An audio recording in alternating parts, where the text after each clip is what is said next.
মাননীয় স্পিকার, আপনার মাধ্যমে আমার প্রশ্নটি হচ্ছে, একটা বিশ্ববিদ্যালয়ের শিক্ষার্থী অথবা যারা চাকরি প্রার্থীরা যখন প্রাথমিক বিদ্যালয়ে শিক্ষক হিসাবে চাকরি করতে যান, তখন সেখানে 11,000 টাকা বেসিক দিয়ে শুরু করেন বর্তমান প্রেক্ষাপটে।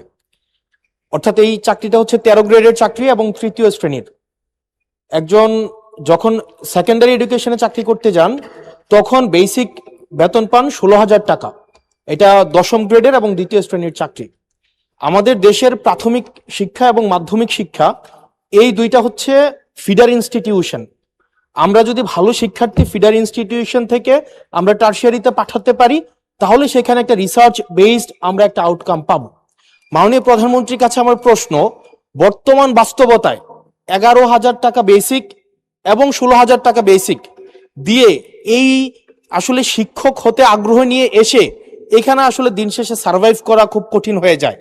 সেজন্য প্রাথমিক এবং মাধ্যমিক শিক্ষকদের বর্তমান প্রেক্ষাপটে, আপনিও বিদেশে দীর্ঘদিন থেকে এসেছেন, আপনি সেখানে শিক্ষা প্রতিষ্ঠানগুলো দেখেছেন, সেই বাস্তবতায় আমরা এই ফিডার ইনস্টিটিউশনগুলোর শিক্ষকদের মান উন্নয়নের জন্য, তাদের বেতন বৃদ্ধির জন্য, যাতে করে বেশি বেশি মানুষ বা শিক্ষার্থী এই ধরনের চাকরিগুলি করতে আগ্রহী হয়, সেটার জন্য আপনার বিশেষ কোনো পরিকল্পনা রয়েছে কিনা সেটি জানতে চাচ্ছি মাননীয় স্পিকার।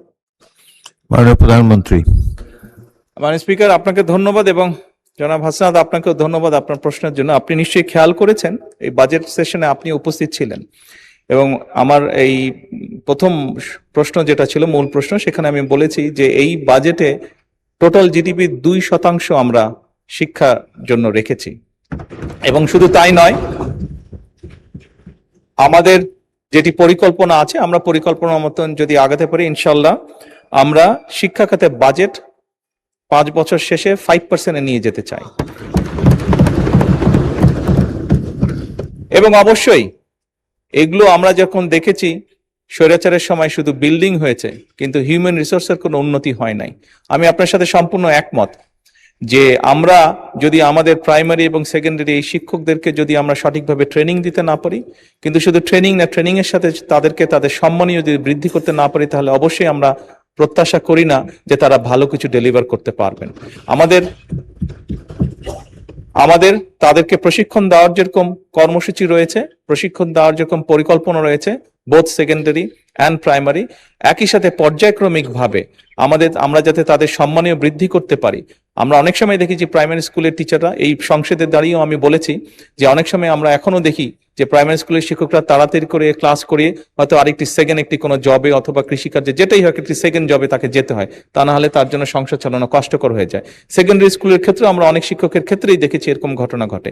এই কাজটি যাতে তাদের না করতে হয় এবং তারা যাতে সঠিকভাবে তাদের সময় এবং তাদের মেধা শিক্ষার্থীদের পেছনে ব্যয় করতে পারেন, সেই জন্য তাদের সম্মানই বাড়ানো প্রয়োজন বলে আমরাও মনে করি এবং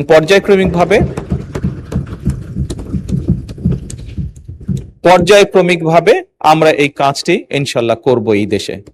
ধন্যবাদ মাননীয় স্পিকার।